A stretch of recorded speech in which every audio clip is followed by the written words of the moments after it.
Alhamdulillahirobbilalamin. Wassalatu wassalamu ala Rasulillah wa ala alihi wasallam. Ibu kepala sekolah, ibu dan bapak dewan guru Masjid Curitek, izinkan saya dari calon guru penggerak anak 10 mau memberikan materi tentang budaya positif. Materi ini ada di modul 1.4. Sebelumnya kita sudah kemarin melaksanakan kegiatan untuk menyusun visi. Ya, itu ada di modul 1.3. Alhamdulillah, cara menyusun visi itu kita kemarin sudah sedikit tahu ya. Jadi rumusnya itu dengan menggunakan kalimat rupa. Jadi kalau mau menyusun visi ada teknik cara untuk menyusun sebuah kalimat visi. Hari ini saya akan mencoba menjelaskan tentang budaya positif. Kira-kira apa saja nanti yang akan disampaikan. Ini sebenarnya hanya sebuah materi. Materi ini harus disampaikan bagi ibu dan bapak sekalian. Alangkah lebih baiknya materi ini juga bisa dipraktekkan di sekolah masing-masing. Jadi setelah nanti disampaikan, mudah-mudahan materi tentang budaya positif ini ibu-ibu dan bapak semua di Curitek khususnya bisa memahami bagaimana cara menerapkan tentang budaya positif. Selanjutnya saya ada di bawah bimbingan Ibu Fitri sebagai pengajar praktik. Beliau bertugas di SMA Negeri Cibubur. Dan kebetulan fasilitatornya adalah Pak Ijam. Pak Ijam ini berasal dari tugasnya di daerah Garut. Dan dia sebagai posisinya jabatannya sebagai pengawas. Nah, inilah timnya. Selanjutnya ibu dan bapak yang akan saya sampaikan ada 5 terkait dengan budaya positif. Yang pertama adalah disiplin positif, kemudian motivasi perilaku manusia, kemudian posisi kontrol restitusi, selanjutnya adalah keyakinan kelas atau kelas, dan yang terakhir adalah segitiga restitusi. Ini adalah materi yang ada di dalam budaya positif. Lanjut ya, ibu dan bapak, kita ke materi 1 dulu. Tadi tentang disiplin positif. Kira-kira ibu dan bapak kalau mendengar kata disiplin pasti sudah paham dan mengerti apa sih yang disebut dengan disiplin. Di sini ada sebuah konsep atau pengertian yang disampaikan oleh Bapak pendidikan kita, yaitu Bapak Kiaja dalam sebuah bukunya yang diterbitkan di tahun 2013 di halaman 470 yang menyebutkan bahwa mana disiplin ini bersifat self disiplin, yaitu kita sendiri yang mewajibkan kita dengan sekeras-kerasnya. Tetapi itu juga sama, sebab jika kita tidak dapat melakukan self disiplin, wajiblah penguasa yang mendisiplinkan diri kita. Artinya disiplin itu harus dari diri kitanya. Kalau kita tidak disiplin, maka kita disiplinkan oleh orang lain. Maksud dari kalimat yang disampaikan oleh Bapak Ki Hajar Dewantara. Ini adalah sedikit pengertian tentang disiplin. Nah, kemudian ada disiplin kalau kita gabungkan dengan kata merdeka. Disiplin dan merdeka apakah mempunyai tujuan yang sama? Ini juga disampaikan oleh Bapak Ki Hajar Dewantara bahwa menyatakan kalau disiplin itu berasal dari motivasi di dalam, atau disebut dengan motivasi intrinsik. Kemudian kalau merdeka, ini ada sebuah bahasa Jawanya, Bu. Kalau saya bacakan bahasa Jawanya bunyinya merdeka iku Jawa. Jawa. Lokasi pamreh di udah kuat, jadi bukan orang Jawa logatnya nggak cocok, Bu. Kalau diartikan secara bahasa kita, tidak hanya terlepas dari perintah atau akan tetapi cakap memerintah diri sendiri. Itu arti dari definisi merdeka. Jadi lebih kalau digabungkan disiplin dengan mereka itu sebenarnya hampir sama, gitu. Makanya kenapa konsep di modul 1.4 ini membahas budaya positif? Yang pertama adalah tentang disiplin, gitu.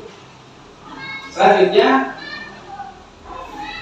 ketika kita sudah mempunyai disiplin yang di dalamnya ada motivasi di dalam diri kita sendiri yang disebut dengan motivasi intrinsik, maka kita mempunyai sebuah kebutuhan dasar manusia. Apa sih kebutuhan dasar manusia? Yaitu segala sesuatu yang kita lakukan untuk mendapatkan apa yang kita inginkan. Kalau kita sebutkan sebenarnya banyak kebutuhan dasar manusia itu, tapi kita di sini hanya akan mengklasifikasikan kebutuhan dasar manusianya ada 5 yang akan kita sampaikan. Yang pertama adalah bertahan hidup. Yang kedua, kasih sayang dan rasa diterima. Yang ketiga, penguasaan. Yang keempat, kebebasan. Yang kelima, kesenangan. Nah, ini kebetulan gambarnya itu dia tidak sesuai dengan itu ya. Karena KTP yang di sana menggunakan Canva, jadi ini kayaknya resolusinya. Jadi nggak apa-apa ya Bu, ini ada 5 kebutuhan dasar manusia. Kalau kita klasifikasikan, ini menjadi dasar. Sebenarnya banyak dari kebutuhan dasar manusia ini, tapi yang lebih sering dibutuhkan dasar ada 5. Yang pertama bertahan hidup. Seperti apa bertahan hidup? Ini diantaranya contoh misalnya makanan. Tentu kan kita butuh makan. Kemudian pakaian, tempat tinggal, keamanan, dan kesehatan. Itu menjadi sebuah kebutuhan dasar yang masuk kepada bertahan hidup. Kalau kasih sayang seperti apa? Kasih sayang diantaranya misalnya rasa ingin diterima, dipedulikan, berbagi, kerjasama, ataupun berkelompok. Kemudian penguasaan, harga diri, contohnya keinginan, memimpin, berprestasi, sampai dengan kebebasan dan kesenangan. Itu menjadi 5 pokok kebutuhan dasar manusia yang harus betul-betul dimiliki dan dicukupi. Gitu. Maka oleh karenanya, ketika kita sudah mempunyai tadi disiplin, kemudian 5 kebutuhan dasar, maka kita bisa membuat suatu motivasi yang berperilaku. Artinya, motivasi itu kalau kita klasifikasikan ada 2. Motivasi yang berasal dari luar dan motivasi yang berasal dari dalam. Nah, inilah yang akan kita gali, yang akan kita pelajari, motivasi yang berasal dari dalam. Kenapa? Bukan dari luar atau eksternal. Karena ketika ini sudah bisa dikuasai dan sudah bisa disiplin, maka ini akan mengikuti motivasi eksternal. Apa saja contoh motivasi dari internal dan tujuannya? Yaitu untuk menjadi orang yang mereka inginkan dan menghargai diri sendiri dengan nilai yang mereka percaya. Ini sesuai dengan tujuan disiplin positif tadi. Jadi sehingga kita sebagai seorang guru, maka kita harus punya motivasi intrinsik atau motivasi yang berasal dari dalam. Lalu motivasi eksternalnya apa kita butuh? Tentu kita butuh, tetapi harus kita itu dulu ya, motivasi intrinsik dulu, baru motivasi eksternal. Nah, ketika kita tadi sudah mempunyai disiplin, kemudian kebutuhan dasarnya sudah ada, maka kita di dalam mengelola sebuah kelas ataupun kita sebagai seorang kepala sekolah, ada semacam urusan, ada semacam kontrol yang disebut dengan posisi kontrol restitusi. Kalau ditanya Bu, restitusi itu apa ya? Ada yang sudah pernah mendengar? Sudah, ini ada di depan. Ada restitusi, ada penghargaan, beda. Nah, yang disebut dengan restitusi adalah menciptakan kondisi baik bagi murid untuk memperbaiki kesalahan mereka sehingga mereka bisa kembali pada kelompok mereka dengan karakter yang lebih kuat. Beda dengan penghargaan. Kalau penghargaan itu ada di bawah restitusi. Kalau restitusi itu ada di atas penghargaan. Jadi lebih dari penghargaan sebenarnya restitusi ini. Maka kita akan membahas tentang posisi kontrol restitusi. Ada 5 yang harus kita punya ketika kita mau melakukan atau mau menyelesaikan sebuah permasalahan di sekolah. Posisi kontrol restitusi yang pertama adalah sebagai seorang penghubung. Nanti kita akan bahas satu-satu, penghubung, kemudian membuat rasa bersalah, kemudian teman, kemudian pemantau, dan yang terakhir adalah sebagai seorang manajer. Mana 5 posisi kontrol ini yang ada pada diri kita ketika kita mau menyelesaikan posisi kita sebagai seorang guru atau sebagai seorang kepala sekolah. Nah, kita bahas kembali lagi di yang satu. Sebagai seorang penghubung, ini hukuman fisik maupun verbal. Nah, biasanya kita kalau mau menyelesaikan permasalahan di sekolah, ketika diselesaikan dengan cara memberikan sebuah hukuman berbentuk fisik, maka itu masuk kepada kategori sebagai seorang penghubung.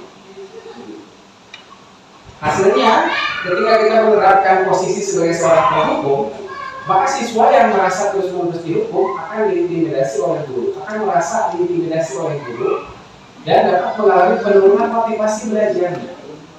Jadi kayaknya di zaman sekarang kurang cocok kita kalau mau menyelesaikan mengambil posisi sebagai seorang penghubung, gitu ya. Nah, lalu ada yang kedua, membuat rasa bersalah. Apa maksudnya? Pada posisi ini biasa guru akan bersuara lebih lembut.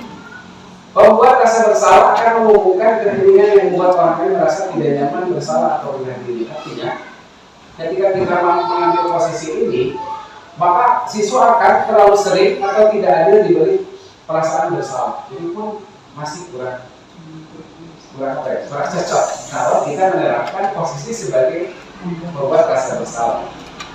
Selanjutnya posisi kontrol restitusi yang ketiga sebagai seorang teman. Apakah ini bisa diterapkan di sekolah? Kalau kita kaji sebagai seorang teman, guru di posisi ini tidak akan menyakiti murid, namun akan tetap berupaya memantau murid melalui persuasi. Posisi teman pada guru bisa negatif atau positif. Positif di sini berupa hubungan baik antara guru dan murid. Guru di posisi teman menggunakan hubungan baik dan humor untuk mempengaruhi seseorang. Nah, hasilnya kalau kita menerapkan posisi sebagai seorang teman, maka murid akan merasa senang dan akrab dengan guru, termasuk dampak yang positif. Hanya saja di sisi negatif, murid menjadi tergantung pada guru itu pun masih ada kelemahan.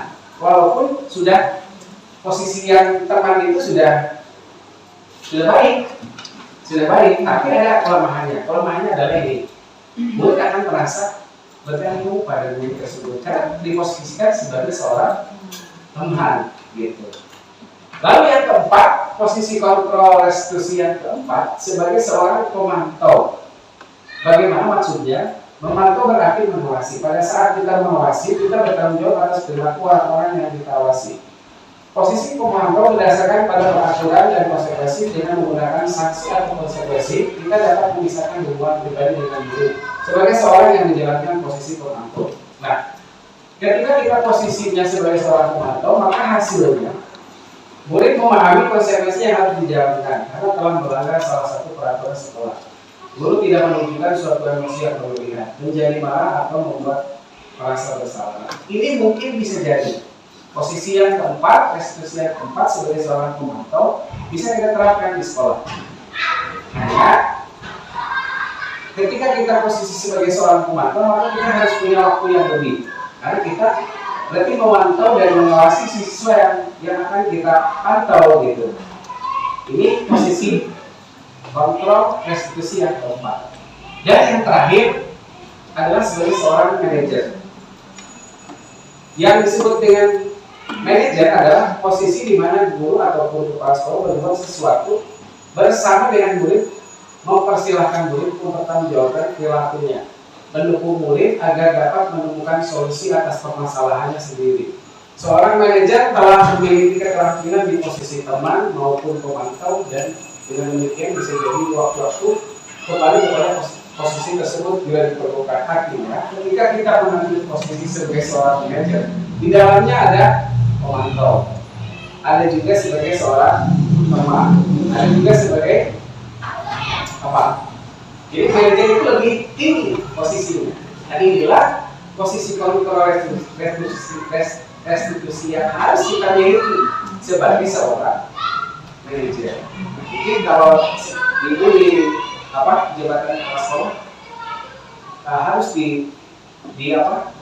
dimiliki posisi yang seperti ini. Karena ketika menghadapi sebuah permasalahan, maka posisi manajer ini mempunyai trik dan cara untuk menyelesaikan satu permasalahan. Bagaimana cara menyelesaikan permasalahan? Ketika kita menggunakan posisi kontrol restitusi, ini ada sebuah gambaran di mana kita mau mengambil posisi sebagai seorang apa. Ketika kita gambarkan tadi posisi sebagai penghukum, berbuat salah, teman, pemantau, dan manajer. Nah, kalau kita lihat di tabel ini, misal kita sebagai seorang guru mengambil posisi sebagai seorang penghukum, maka dia ada cara-caranya bisa menghargai atau menunjukkan atau menyakiti atau menyindir. Nah, kemudian kalau membuat merasa bersalah itu mungkin ceramah saja, hanya ceramah saja. Dan di posisi penghukum dan merasa bersalah, dan ini yang dua, ini ada di kategori ganda. Jadi yang penghukum dan orang berbuat bersalah ini ada di posisi negatif, perilaku kontrol yang negatif. Jadi yang tidak dimiliki oleh seorang guru tidak bisa dimiliki.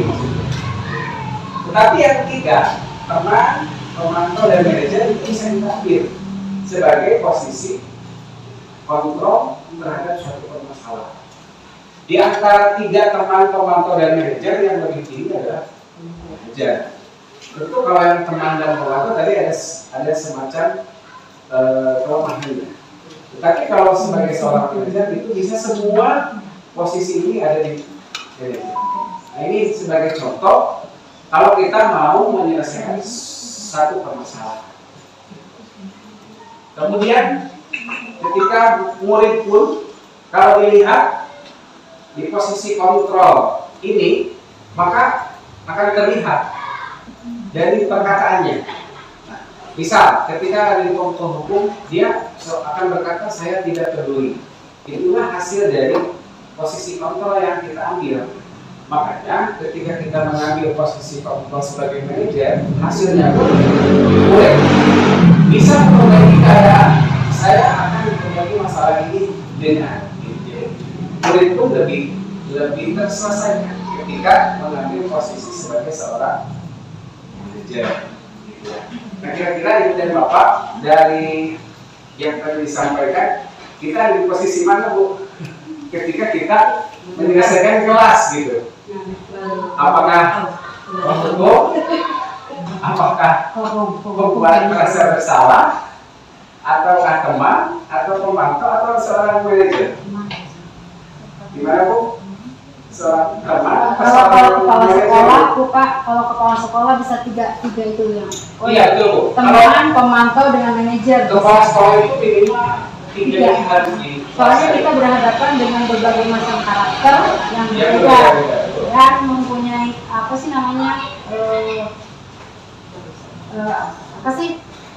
karakter ya. Kemudian kebiasaan. Masalahnya berbeda-beda. Jadi kita harus menggunakan tiga itu, teman, pemantau, dengan manajer. Ketika posisi kalau yang kedua itu kayaknya tidak bisa diterapkan. Yang kedua ini karena ini akan berdampak kepada negatif. Kira-kira Ibu dan Bapak ada bayangan ya, ketika kita menyelesaikan satu permasalahan ini sifatnya umum, mau sifatnya di kelas, mau sifatnya di sekolah. Kalau lingkup sekolah berarti ada di kepala sekolah, kalau lingkup kelas berarti ada di guru. Nah, kita tadi sudah punya dan tahu tentang disiplin. Kemudian teori kebutuhan dasar manusia. Kemudian pembentukan kontrol restitusi. Sekarang ada satu lagi pembahasan, yaitu tentang keyakinan kelas. Kira-kira Ibu dan Bapak apakah sudah pernah mendengar kata keyakinan kelas? Atau baru sekarang? Kalau yang sering kita dengar di sekolah itu adalah tata tertib, peraturan sekolah itu ya, tata tertib sekolah, peraturan sekolah, atau tata tertib kelas 1, peraturan kelas 1. Apa bedanya, Bu? Kalau kesepakatan kelas, apa bedanya dengan keyakinan kelas? Kesepakatan kelas dengan keyakinan kelas sama. Itu beda istilah. Ya. Jadi yang di sini yang dibedakan adalah keyakinan kelas dan peraturan kelas. Kalau Ibu tadi menyampaikan kesepakatan, itu sama dengan keyakinan kelas. Bu, ada nih tata tertib, peraturan, keyakinan. Apa bedanya? Tata tertib, peraturan. Tapi kalau keyakinan kelas baru sekarang kan? Nah, inilah kenapa kita harus menyampaikan ini ke Ibu dan Bapak. Karena sudah bukan zamannya lagi Bu sekarang tata tertib kelas, peraturan kelas. Tapi sekarang harus dirubah menjadi keyakinan kelas 1, keyakinan kelas 2, dan seterusnya. Keyakinan kelas. Nah, kalau kita tadi beragama punya keyakinan kelas, tidak, karena kita tidak mempunyai kelas. Begitu ya Pak. Lalu apa bedanya? Ini sebagai gambaran awal saja. Kalau keyakinan kelas itu ada di posisi atas tata tertib atau peraturan. Kalau peraturan sifatnya hanya satu arah. Kenapa satu arah? Sifatnya hanya ke siswa doang, satu arah, dan tidak disepakati semua. Ya, jadi kalau tata tertib dibuat oleh guru, tetapi siswa tidak diajak untuk bermusyawarah mensepakati aturan itu disebut peraturan. Tetapi kalau keyakinan ataupun kesepakatan kelas tadi yang Ibu sampaikan, itu dibuat secara bersama-sama Bu, dan dibuat di awal. Ketika bisa nanti kita akan ajaran baru nih, apalagi yang guru mereka kelas 1, 2, 4, dan 5, maka ini harus wajib ada di depan. Di apa? Di kelas. Bahkan si keyakinan kelas yang sudah disepakati bersama itu harus ditulis, dan kalau lebih bagus akan menulis sendiri. Mau di sticky note, mau dipakai spidol, terserah. Yang penting nanti itu si kesepakatan kelas yang ada sudah diyakini yang menjadi nama keyakinan kelas 1 atau kelas 2 atau sampai dengan kelas 4 itu ditempel. Lalu nanti ketika ada anak yang melanggar, maka diselesaikan dengan cara restitusi tadi. Kan tadi keyakinan kelasnya sudah ada. 1, apa, 2, apa, 3. Itulah perbedaan mengapa keyakinan kelas, mengapa tidak peraturan kelas. Kalau peraturan kelas sifatnya hanya satu arah ke siswa doang, dan itu tidak menyelesaikan masalah. Tetapi kalau keyakinan kelas sudah disepakati bersama antara guru dan siswa itu, ketika ada siswa yang tidak sesuai dengan keyakinan kelasnya, maka dia akan menerima. Ketika dia permasalahannya, kita kembalikan ke keyakinan kelas tadi. Itu pengertian tentang keyakinan kelas. Ibu dan Bapak, jawaban ini kenapa keyakinan kelas bukan peraturan kelas. Kalau keyakinan kelas positif, pernyataan keyakinan kelas senantiasa dibuat dalam bentuk positif. Tidak mungkin keyakinan kelas itu disepakati hal-hal yang negatif. Lalu sifatnya universal, maksudnya keyakinan kelas berupa pernyataan universal antara semua yang ada di dalam kelas itu, mau gurunya, mau siswanya, ataupun bisa jadi apa yang ada di pemimpin kelas itu bersama. Dibuatlah satu kesepakatan kelas yang menjadi nama keyakinan kelas tersebut, maka itu sudah disepakati bersama. Kemudian selanjutnya abstrak. Kenapa abstrak? Karena keyakinan kelas bersifat lebih jelas dibanding dengan tata tertib ataupun peraturan. Selanjutnya bisa berkontribusi juga, kemudian bisa memahami sebuah lingkungan, dan yang terakhir sifatnya mudah. Kenapa mudah? Karena keyakinan kelas itu bisa saja berubah-ubah. Semester 1 keyakinan kelasnya ini. Ketika sudah dilaksanakan satu semester, ternyata ada keyakinan kelas yang belum masuk, maka semester 2 bisa dirubah. Di awal semester 2 kita buat dulu keyakinan kelas, lalu kita tempelkan seperti itu. Lalu nanti anak-anak setiap hari dia akan membaca. Bahkan lebih bagus si keyakinan kelas itu anak-anak yang menulisnya. Anak-anak yang menulis lalu tempelkan di sana, lalu tempelkan di sana. Dia akan mudah, maksudnya kan mudah itu dia yang membuat keyakinan sepakatannya, bukan kita sebagai seorang guru. Itu yang disebut dengan satu arah. Gitu ya Bu, bisa membedakan antara keyakinan kelas dengan peraturan kelas. Kemudian ada contoh keyakinan kelas berbentuk sebuah kalimat yang positif. Contoh, keyakinan kelas 1, kelas ini kelas bawah, kelas tinggi ini tingkat SMP.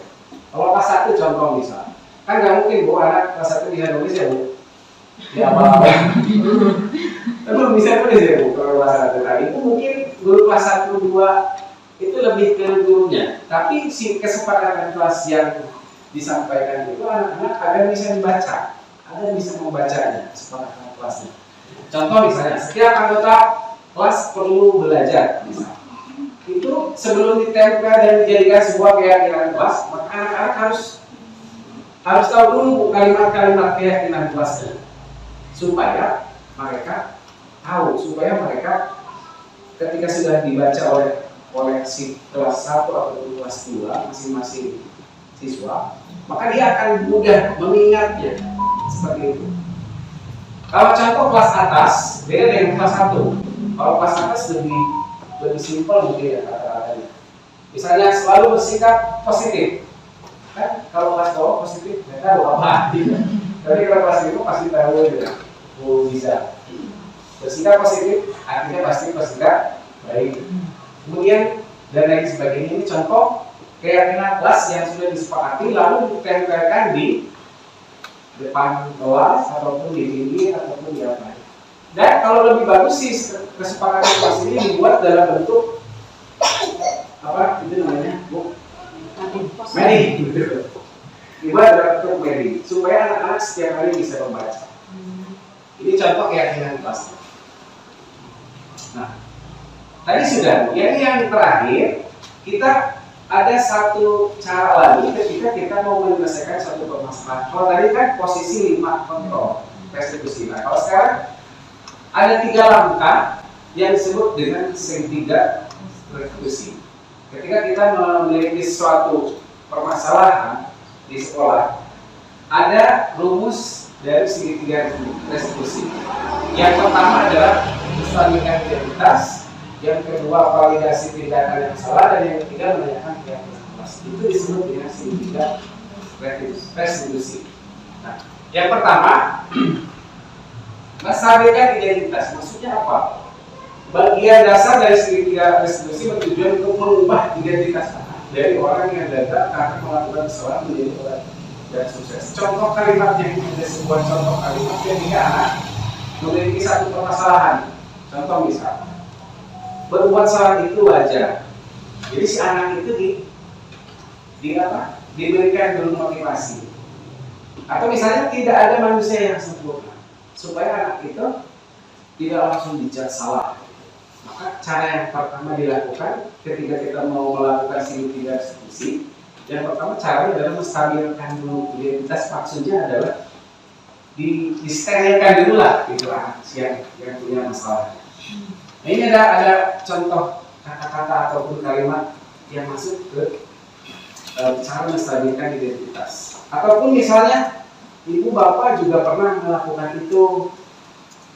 Jadi si anak yang itu dipanggil, yang punya permasalahan itu dipanggil, lalu yang pertama kita katakan ke anak itu adalah ini, supaya anak itu betul-betul tidak langsung dijudge salah. Kamu berhak merasa begitu, jadi ini dikasih dulu motivasi. Atau misalnya ibu bapak tidak mau mencari siapa yang salah, tapi ibu bapak ingin mencari solusi dari permasalahan ini. Seperti itu masuk ke menstabilkan identitas. Kedua, ketika kita sudah distabilkan, maka yang kedua adalah memvalidasi tindakan yang salah. Maksudnya apa? Setiap tindakan kita lakukan dengan satu tujuan itu memiliki pembatasan dan teorinya juga. Ini contoh kalimatnya. Kamu pasti punya alasan mengapa melakukan hal itu. Itu memvalidasi. Artinya kita mencoba mana sih yang salah, mencari yang mana tahu yang salah. Padahal kamu bisa melakukan yang lebih buruk dari ini ya. Jadi itu pun kalimat yang merupakan validasi. Ataupun kamu patut bangga karena telah memilih suatu yang penting buatmu. Nah, itu juga sama, masih memvalidasi. Dan yang terakhir, menanyakan keyakinan. Tadi kan keyakinan puasa sudah diberikan kan? Nah, ketika kita mau memberikan solusi permasalahan kepada anak tersebut agar tidak terulang kembali, maka ditanyakanlah keyakinan kelasnya tadi disampaikan. Kalimatnya apa keyakinan kelas kita? Sampaikan ke kita. Nilai apa yang telah disepakati bersama? Kan sudah ada di kelasnya. Sehingga anak itu, oh iya kesepakatan ini yang dilanggar. Ataupun seperti apa gambaran sebuah kelas yang ideal menurut kamu? Kamu ingin menjadi orang yang seperti apa? Itu contoh kalimat menanyakan sebuah keyakinan kelas. Ini ada sebuah video, tapi videonya yang ditertawain ya. Ini saya melakukan praktek segitiga restitusi. Caranya seperti ini.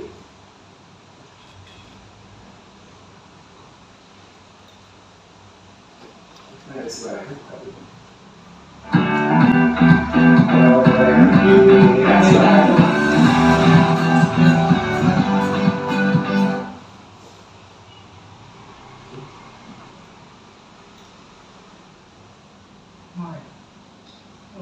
Dari mana ya? Hah? Dari mana? Bisa. Ya.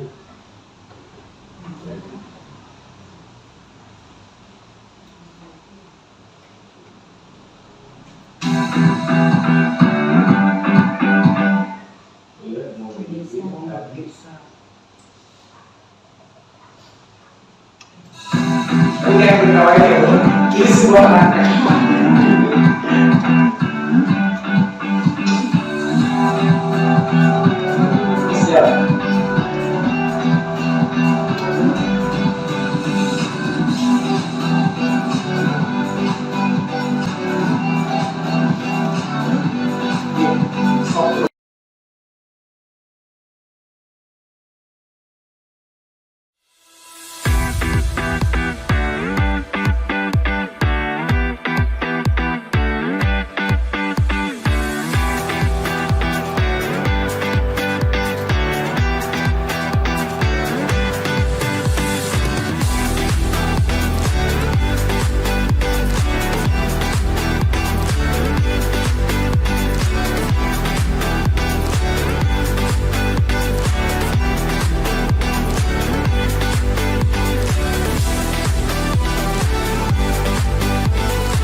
Aura, tahu nggak kenapa Aura dipanggil ke sini? Oh iya, sebetulnya apa yang Aura lakukan ini pernah dialami oleh beberapa kali. Namanya juga kesalahan. Setiap manusia pasti bermasalah. Yang penting kita tidak mengulanginya lagi. Yang ingin Bapak tanyakan, kenapa Aura tidak mengerjakan PR?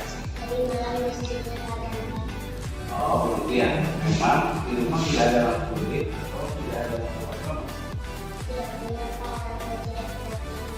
Baik, tidak apa-apa. Semua permasalahan kesalahan pasti ada penyelesaian. Sekarang apa yang muncul di benak Aura, walaupun sering terjadi mati lampu di malam hari, tetapi Aura tetap bisa mengerjakan. Kan hari itu ada siang ada malam. Saya seharusnya jangan berada selama mungkin habis bangun habis siang. Sekali Aura itu, memang sekarang kan lagi musim hujan, jadi sering mati lampu. Untuk mengatasinya, mengerjakan PR siang hari atau siang habis pagi atau siang. Memang kita sebagai pelajar harus pandai membagi waktu. Waktu awal kita masuk, kita sudah membuat keyakinan kelas apa orang masih ingat.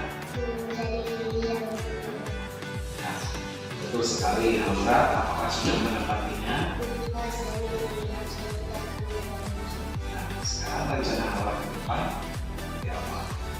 saya akan mendekati keyakinan kelas yang sudah kita sepakati dan saya sadar diri untuk selalu menjadi diri yang lebih baik. Misal mengerjakan tugas sekolah, tugas dari sekolah supaya saya menjadi anak yang lebih baik dan lebih baik.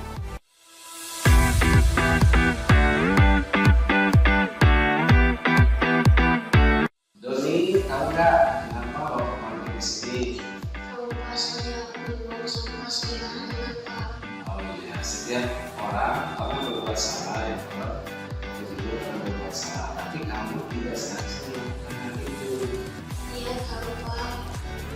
Kamu pasti punya alasan mengapa melakukan hal itu kan Doni, bolehkah Bapak mengetahui alasannya? Saya terbiasa membuang sampah sembarangan, Pak, karena terkadang saya malas membuang sampah di tempat sampah. Tempat sampahnya jauh dari yang kamar saya, Pak. Menurut kamu, membuang sampah sembarangan itu benar atau tidak? Tidak benar, Pak. Apakah kamu masih ingat kita pernah membuat keyakinan kelas kita? Ingat, Pak, menjaga kebersihan di lingkungan sekolah.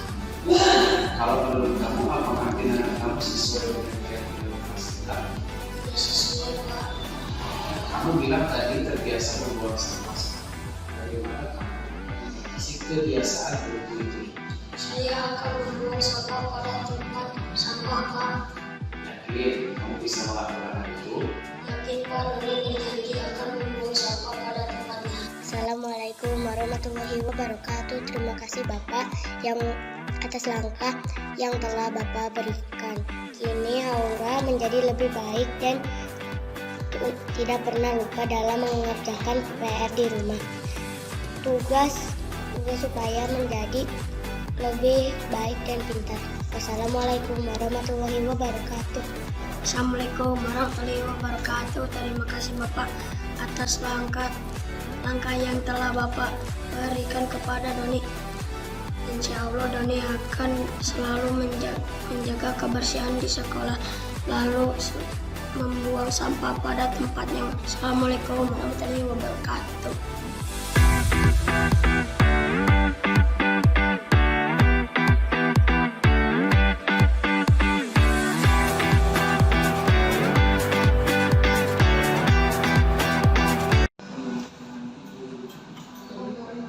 Jadi kasusnya adalah ketika ada kasus anak membuang sampah sembarangan.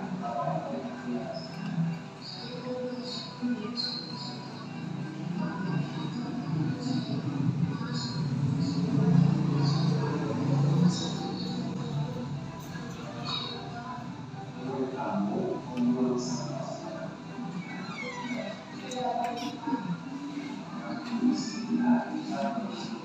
Nah, yang terakhir adalah menanyakan keyakinan kelasnya, lalu si anak tersebut mengetahui keyakinan kelas yang dilanggarnya, sehingga anak tersebut menjadi tidak akan mengulanginya lagi.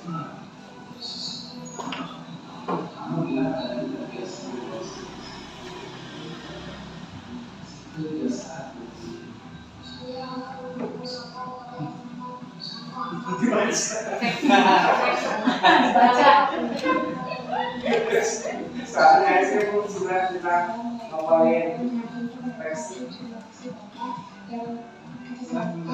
yang telah merawat saya dan itu tadi.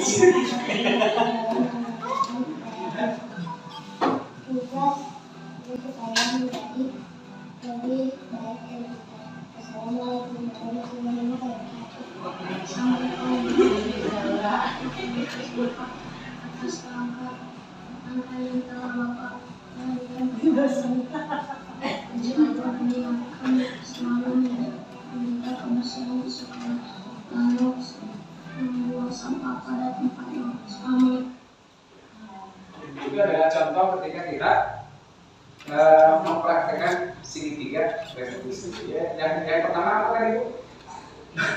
Lestarikan, yang kedua validasi, bisa masalah, yang ketiga adalah meyakini.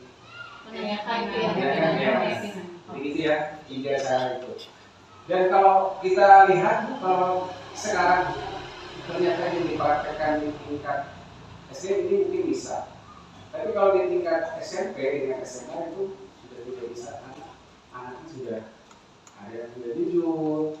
Kan kalau ini anaknya betul-betul merasa masih takut. Tapi kalau anaknya sudah tingkat SMP dengan SMA sebenarnya tidak cocok. Gitu ya. Jadi ini hanya sebuah materi tentang bagaimana cara menyelesaikan satu permasalahan dengan cara segitiga.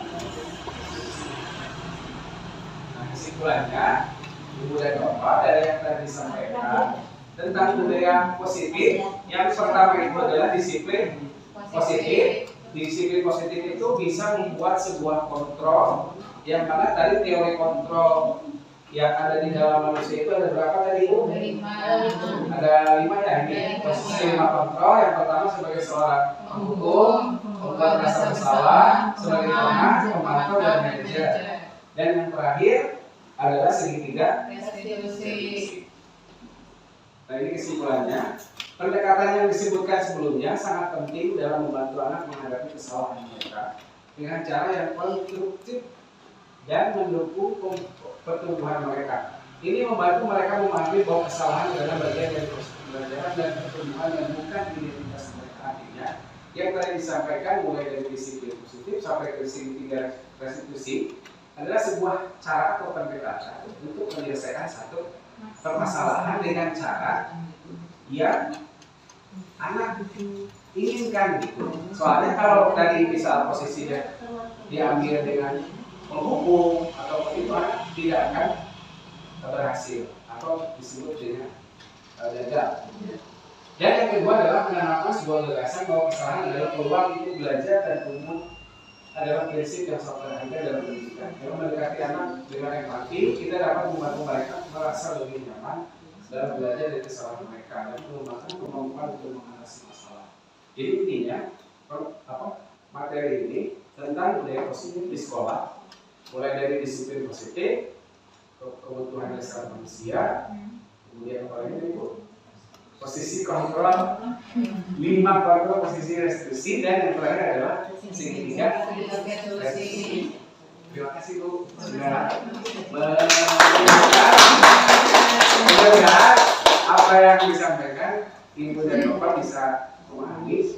Ini hanya sebagian kecil materi saja Bu. Tetapi kalau Ibu mau lebih detail, sebenarnya kan di-PR-kan. Jadi tinggal Ibu mengetikkan lihat contoh segitiga restitusi, dia akan muncul. Ataupun tadi misalnya keyakinan kelas, ada berbagai cara untuk menyusun sebuah keyakinan kelas. Bisa dilihat juga ada banyak video-videonya. Kita kembali ke kitanya. Kitanya mau seperti ini. Terus artinya mau berubah. Kita ini sebagai seorang guru yang mau tetap berjalan di tempat, ataupun kita mau berubah, bukan perubahan nomor 1 dan nomor 2 ya Bu. Kalau sudah selesai. Sekarang kita maksudnya adalah merubah bagaimana cara menyelesaikan permasalahan di sekolah, ataupun misalnya merubah cara pembelajaran itu sama. Termasuk kita masih punya PR yang banyak Bu. Bisa ketika kita bisa memberikan sebuah pembelajaran di kelas, itu masih kan gaya-gaya kita masih lama. Tulis misalnya, ataupun misalnya ditekan, ditek dan lain sebagainya itu masih ya.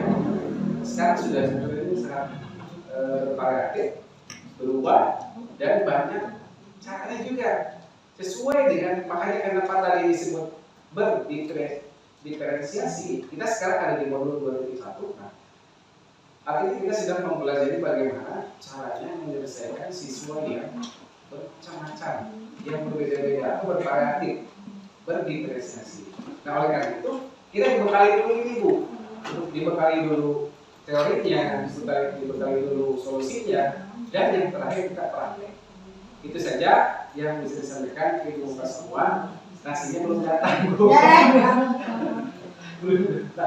Terima kasih. Wassalamualaikum warahmatullahi wabarakatuh. Waalaikumsalam.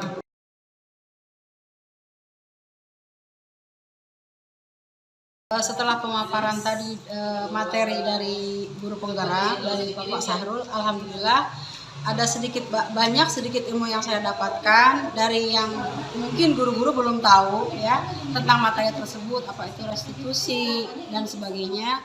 Mudah-mudahan guru-guru di Curug Dengdeng bisa melaksanakannya di kelas, bisa menerapkan ilmunya yang didapat sehingga SDN Curug Dengdeng lebih maju terdepan. Baik, terima kasih atas kesempatannya. Setelah saya mengikuti kegiatan ini, alhamdulillah saya lebih mengetahui bagaimana cara kita sebagai seorang guru memposisikan diri sebagai kontrol di kelas harus seperti apa. Kemudian pada saat anak-anak memiliki penyimpangan itu sudah ada solusinya, di mana tadi sudah disampaikan mengenai RDD, restitusi disiplin diri, dan itu sangat membantu saya untuk bisa lebih baik lagi bagaimana menyikapi di dalam kelas apabila ada penyimpangan, begitu. Tentu terima kasih karena sudah paparan mengenai salah satunya tadi tentang bagaimana kita melakukan praktek terkait segitiga restitusi. Pemaparannya itu jelas, tegas, dan mungkin insya Allah bisa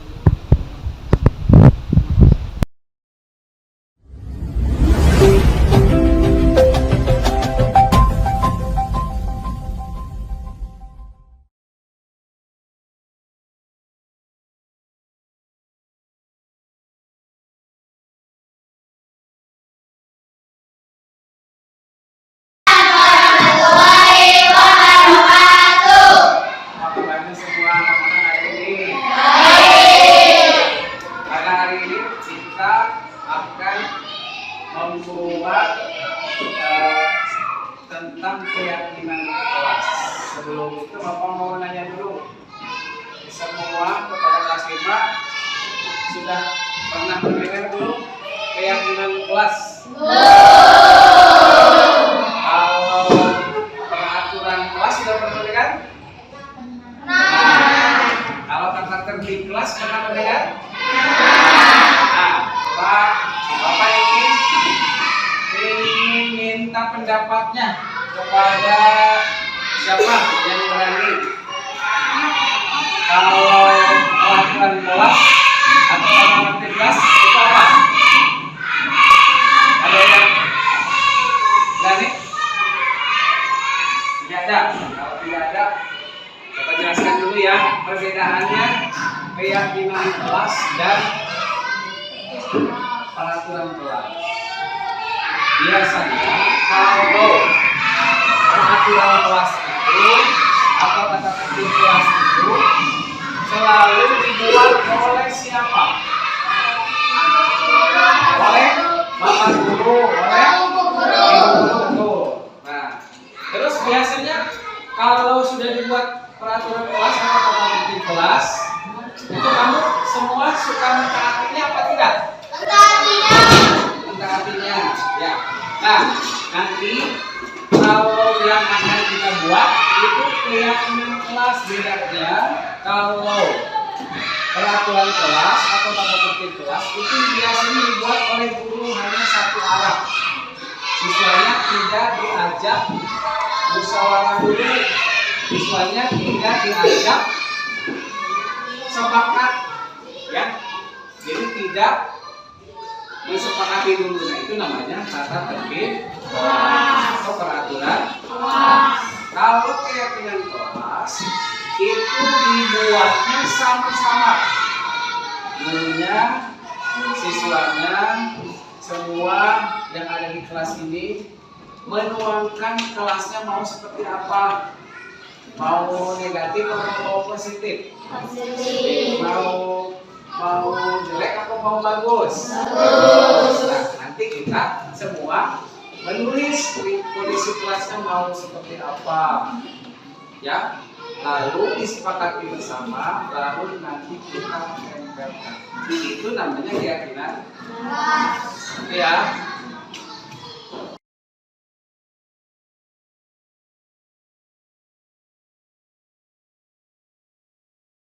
Tertib kelas sudah ada Pak, tapi tidak berjalan dengan baik. Dan kelasnya sudah ada Pak, tetapi belum efektif.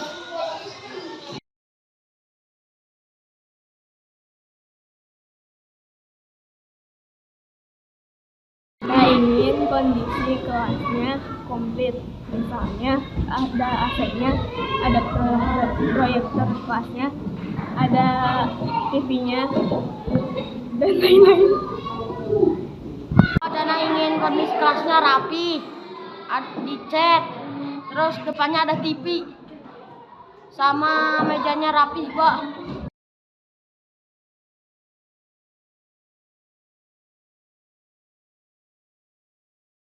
Anak, terima kasih sudah menyampaikan pendapatnya.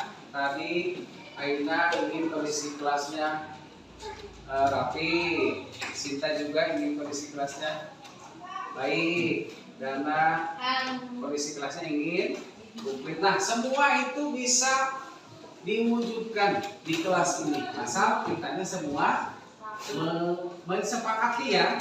Nah, supaya keyakinan kelas kita nanti berjalan, kita akan mulai. Siap? Kita akan mulai siap? Siap ya? Nah, nanti kita akan memulai dengan semua menuliskan masing-masing apa? Pendapatnya di kertas, lalu nanti kita tempelkan di depan, lalu nanti kita akan membacakan dulu dari setiap siswa dan setiap murid yang telah menuliskan pendapatnya masing-masing. Setelah itu lalu kita akan mensepakati mana saja yang akan kita masukkan menjadi sebuah keyakinan kelas. Bisa dipahami? Nah, gitu ya. Baik, kita mulai.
Pak telah membuat keyakinan kelas ini, semoga dapat berjalan dengan lancar. Terima kasih Pak sudah membuat keyakinan kelas ini dengan baik. Setelah membuat keyakinan kelas ini, kelas kita menjadi tertib. Terima kasih sudah membuat keyakinan kelas ini dengan baik. Arahkan